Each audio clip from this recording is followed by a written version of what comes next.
Welcome everybody to the world's first EcoT. Bear with me. The EcoT. Here it is. I thought long and hard about this. The TT is pretty aerodynamic anyway. It's a sort of blob shape. But what I've done is made the final few tweaks that you need to get, I don't know, 100 mpg out of this. Covered up the air inlets because they're just draggy. I've taped over the seams, racing stripes. I don't know if you've seen on any Japanese cars like a Subaru or something like that, you get these vortex generators. What these do is have vortexes spinning off them, and these vortexes energize the flow over the back of the car and means you produce less drag. What will make the biggest difference are my wheels. Wheels make a huge amount of turbulent flow, and so I've smoothed them over again like this year's F1 cars. That looks like a Jaguar XJ8. Hello. Hello, boy. My Jag's back. First of all, I want to say that I just don't agree with this challenge. Anything where we have to try and save fuel and drive slowly and efficiently and not fast on a racing track is just rubbish. What have you done? I haven't yet actually done it. This is what I'm doing. This is premium, top quality Formula 1 spec fuel. Where did you get that? I just know a guy. You know a guy. Know a guy. So the thinking is, this stuff is so high quality, high octane, that when I put it in this lovely Jaguar, I'm not going to have to accelerate as much to go a certain distance, so I'll save fuel. Because that does make sense. When you buy the expensive fuel at the petrol station, they brand it as higher MPG, don't they? It makes perfect sense, Callum. That's why I've not done anything else to this car. To our surprise, Will had taken things a little further than us. Oh, we just go straight in. How can you make your Mercedes more yellow? Do this to it. I figured it's already many shades of yellow, why not add a couple more? This is the SLK 320 Longtail Eco MPG. Legalities of which are yet to be determined. Please explain yourself. The McLaren Speedtail is long, aerodynamic. Yes, that's for top speed. So why isn't this like a nice teardrop shape like the McLaren? You know, budget. We only have £50. Okay. And I would have covered the lights, but that wouldn't be legal. If you're driving behind me, you can clearly see my intentions. Look how wonky it is. Have you put this in a wind tunnel, William? Yeah, no, they said, don't worry about it. We can see that looks really good. Here's the challenge. £10 of fuel in the UK gets you roughly 6 litres of fuel. We need to get to a pub that I've chosen in Bell End, which is 47 miles away. That means we need to average over 35 mpg. That's an easy job for your Nan's Yaris, but not an easy job for these three idiots in these three cars. So we know how efficient these cars are from our last trip where all three of us drove exactly the same route, mostly motorway, but some B roads, and we got an MPG value. So whoever gains the most MPG on that today wins. So the challenge was set, but before we'd even left the car park, Callum's TT was already causing him problems. Callum, you've left the can of Coke on the roof. You got to come and get it, mate. No, it's on the other side, unfortunately. You can't open that window, can you?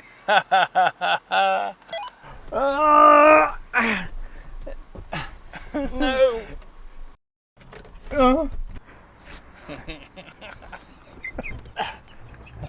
If I wanted to leave my car, just open the door. It's not very Dukes of Hazzard, is it? Right then, on the road again in the SLK. Will, it's a little bit lopsided, the back of yours. Is that going to affect the performance? If I crushed it a little bit, would that help or hinder? Oh, I can't have my window open. So, window open, aircon off, blower low, 6th gear at 30 miles an hour. MPGs, aircon off. There's not much else I can do. I can already feel the performance of this Formula 1 fuel. I'm only having to use like 1, maybe 1.5% throttle. I don't have much fuel. I thought I'd have more. Because of its interesting design, Will's ridiculous longtail was confusing for the general public. What is that? It's for MPG. Huh? It's for MPG. Okay. Yeah. Fair enough. Yeah. What did Gary want, Will? He just wanted to know what it was for. I told him it was for MPG. He should have known from the sign on the side of my car, to be fair. I've just found a Royal Mail van I can slip in behind. Look at the slipstream. I'm getting a lot of funny looks from people so far. No! Scott, you stole my slipstream. You weren't close enough, mate. Oh, Callum, your wheels come off! Oh no! Oh no! Where did it go? Well, down the motorway. Oh no! That's at least an MPG you've just lost. Oh, Will, that looks majestic on this dual carriageway. I can actually smell the MPGs. Well, that actually looks a lot more structurally sound than I expected. I've got a tiny bit more wind noise, but other than that, I wouldn't even know it was there, apart from all the extra fuel I'm saving. My temperature gauge is in the red by a long way. I mean, if you're going to cover up your whole grille and all of the air intakes, what the hell do you expect? Callum's aerodynamic wheel covers and limited cooling were causing his TT some problems. So Will and I reluctantly pulled over so he could update his design. Turning off, car.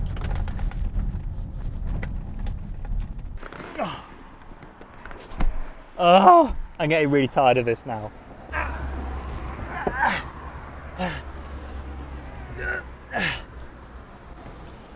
It's not dignified, is it? He's haven't been staying on as well as I hoped. That was about to come off. Oh, you can breathe, TT. With the TT modified so it wouldn't overheat and die, we tried to get on the road again.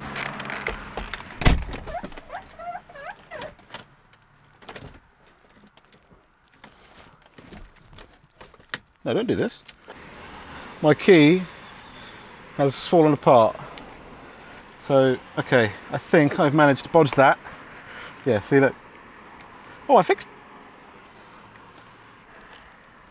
That is a problem. This is probably the best moment to tell you about this video sponsor, Car Vertical. Car Vertical can give you a report on your car to see whether it's been crashed or stolen, or if the mileage has been tampered with.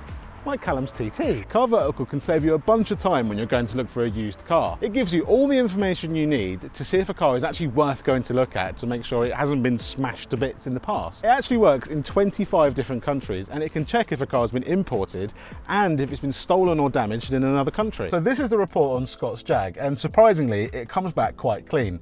Nothing about mileage tampering, it's never been stolen, it's never been in an accident, and so unsurprisingly doesn't have any finance outstanding on it. So this is what a report would look like on something that does have a bit of a dodgy history. So this is a newer Jaguar XJ, and mileage is fine, theft is fine, but what it does come up with is something for accidents. So if you scroll down and look through the timeline, you'll get to a bit that says that there's damage detected. So this says in 2018 in the UK, this has had a crash of some sort.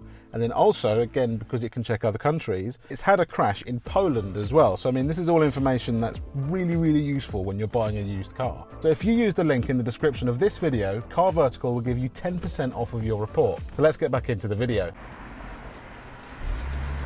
No way! So Scott rebuilt the key and then it worked. Whereas Will went, Normally that fixes things, actually. Right, your car is sat here running. Let's go. Yeah.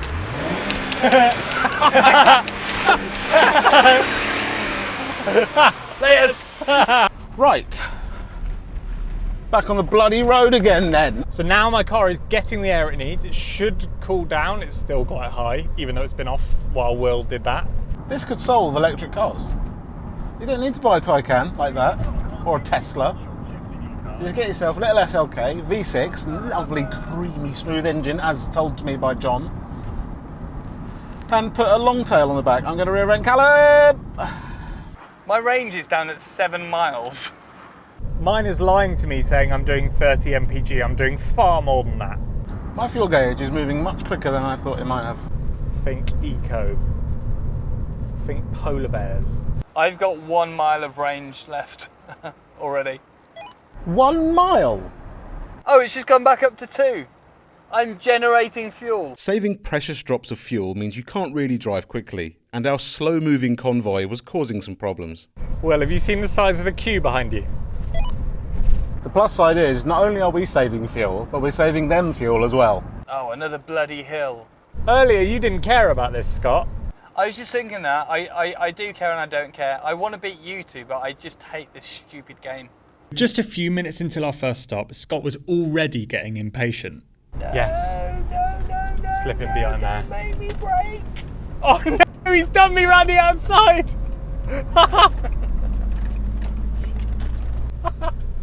What a move! On the side where Callum doesn't have a mirror as well. Yeah, I didn't see him coming till he was past me. I'm bored.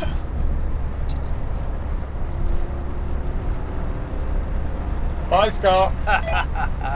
Oh, thank God for that. I needed a blast. Once we'd refueled ourselves, and after another SLK key drama, Who put that in my car? Surely this should be in Callum's car. Surely it should be used to start your car. we got back on the road to Bell End. This car did a 700-mile round trip, including a quite vigorous track day, and yet now it's struggling to get 30 miles, 40 miles down the road.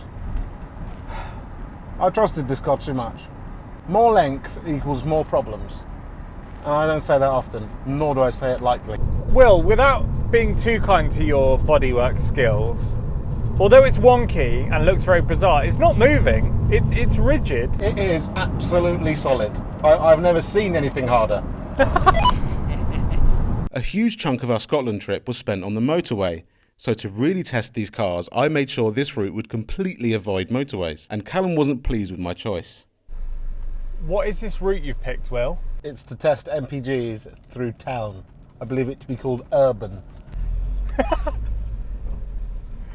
I thought you were an urban guy, Will. I wanted to see the reactions I'd get to my longtail. Longtail Will is a good nickname. Good for pickup lines as well. You can just say it's not the only thing that's long. So currently on fuel, I'm still above the red. But as I said, my gauge is so temperamental, I have no idea. Well, how much fuel have you got in your tank? Because I've probably got a teeny bit more than you. Currently it's reading none. Oh great, I've probably got none in mine as well then. Scott, range update? Mine says 0. The Scott update is, I'm bored, I'm hungry, my air conditioning's broke, I've got 0 range, so I'm going to run out and have to walk, get a bus or a taxi, and I just think that this is a stupid way to spend our afternoon. It's so much fun to have around. Well, the people of Stratford-upon-Avon are loving your car.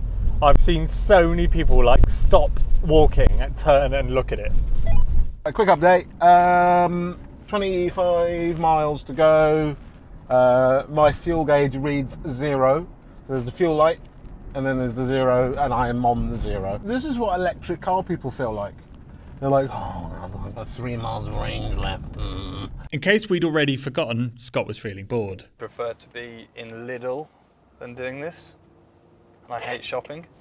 Well, I think your longtail is getting wobblier. I'd prefer to be eating a Greggs, and I think they're atrocious. My temperature is creeping into the red, but I think it's staying stable now. I'd prefer to be in Sports Direct, and I'm not a chav. Now, we agreed that we wouldn't strip all the way out of these cars. That is probably one of the most obvious things you can do, but we don't want to ruin them because we have some more plans with these cars. But there were other things we could do. I wanted to get a flat floor on this car. I couldn't do that with the material I had for the money. Losing speed. Re-engaging engines. I could buy some carbon or some wood or something like that to go under the car to smoothen it out. I could put proper wheel covers that don't fall off on the wheels. I could cover the wheel arches, but again, I couldn't find anything that was like secure enough to do that. And I've inflated my tyres as much as I can. 17 miles to go, don't know my range. According to the car, I've got no fuel. Scott's on 0 range. Callum doesn't know his range. So, you know, all in all, it's actually going really well. With all of our fuel getting very low, we adopted a more extreme strategy, just not braking. This Fiesta is about to ruin my downhill! Yes, I didn't have to brake. Callum, move forwards! Move! I brake checked him. The other two were obviously jealous of the longtail and started trying to crash into it. And is Will's longtail getting even wonkier? It's like it's had one arse implant but not the other. Hang on, I'll fix it. No deck! If you touch my longtail, I will stab your tyres. Oh, well, I thought I was helping, but I've not. Have you broken my longtail? I've affected it somehow. I would like a word with your insurance company, please. You and your bloody insurance companies. Scott was starting to feel more confident about the Jag's chances, but there were some question marks around the cost of his fuel. I think I'm going to make this. I'm perking up a little bit. I think I'm going to make it with my F1 fuel. Yeah, but how much is that per litre? I would expect £5 or £6 per litre. It would cost me £420 to fill a tank. Okay, now I feel like I could actually win this. I'm more invested in this game. At this rate, it looks like we all might win this. 8 miles to go, and I'm on a completely zero now. Completely zero. I'm worrying a little bit. It looks like we might hit some traffic. I've just stalled. No, no, no, fuel. But it wasn't just us that had adopted the no braking strategy. The Merc's gone for it! What a lunatic! He's on a fuel saving challenge, you can't stop. We just pulled up because there's traffic lights here for a roadworks, and that Mercedes just sent it round the outside and chucked it down through the single file bit. 2.6 miles to go. Just got a fuel light. Oh my god. Don't know whether a fuel light is a good, well, it can't be a good thing, is as bad a thing as it seems. I mean, you could look at it, it's only just come on, but then I'm looking at it like this fuel gauge is always over red. What is actually in it? Very, very hot in this car. I'm sweating from every crevice. Just over a mile to go, guys. I think I'm going to make it. The magic Jag is working. Unfortunately, Scott spoke too soon. Oh, it's spluttering, guys. It's really spluttering. He's never going to make it. He's been on 0 miles, essentially, since we left. It's spluttering and bleeping. Jesus. I don't think she's gonna do it. 40-something miles, though, in a V8 Jag. I don't think that's bad at all, really. Shit. Yes, yes, come on. Ah, I'm out. I'm just going to... Oh, shit. I'm going to park it here. I'm going to have to go past. Oh, my magic Jaguar. My magic Jaguar isn't magic, it turns out. Guys, you're not waiting for me then? No, bye. Hey, look, I think the main thing is this Jag did much better than I thought. And honestly, I didn't think that the racing fuel would make much of a difference, but I just couldn't be bothered to modify my car like those idiots because, I mean, really, what is that doing? Unbelievably, after one of the most mind-numbingly boring drives ever, the SLK and the TT actually made it. 47 miles on 6 litres of fuel. I can't believe the SLK is still going. Mine scared me back there. Oh, he made it. This was the most stupid... Any challenge that involves or could potentially involve walking is stupid. But why did it involve walking? Because you set the distance to this stupid place, Bell End. I just saw the bloody sign. It's symbolic, really. Yeah. Scott stopped just short of Bell End. The SLK is still running, he hasn't turned it off. It's showing off. I think I'd make it back. So who actually won? Neither the SLK or the TT ran out, but they were definitely on their last few sips of fuel. Based on us using 6 litres of fuel over 47 miles, that means we averaged at least 35 miles to the gallon. That's a 3.4 mpg increase for the SLK, and the TT gained 3 mpg. Scott's car stopped a mile short of our destination, but that still meant he averaged around 34 mpg. So somehow, even though he didn't make it, Scott wins because he gained 6 mpg compared to before. So thank you very much for watching. You should check out this video if you haven't already. We drove these cars up to Scotland and did a track day in them. We had a load of fun.